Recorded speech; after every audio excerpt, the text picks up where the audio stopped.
तर hi friends, हे माझ्या टेरेस गार्डनवरचं लिंबूचं लावलेलं झाड आहे.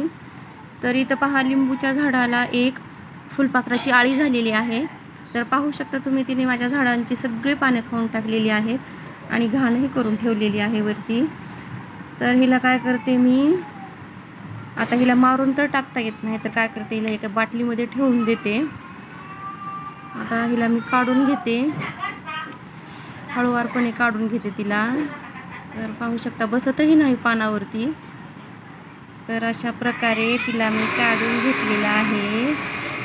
बघा केवढी मोठी झालेली आहे ही, माझ्या झाडाची सगळी पानं खाऊन. इथं बघा बघा, ह्या अशा आळीपासूनच फुलपाखरू बनतं. आता काय करायचं माहिती आहे का, झाडांची कोवळी पाने एका बाटलीमध्ये टाकून घ्यायची, अशा प्रकारे छोटीशी बॉटल वगैरे काय असेल तर, आणि त्यामध्ये ही फुलपाखरूची आळी पण टाकून द्यायची.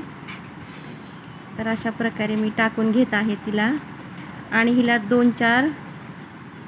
दररोज 2-3 पाने असे बाटलीमध्ये टाकून द्यायचं, आणि प्लीज तिला मारून टाकायचं नाही.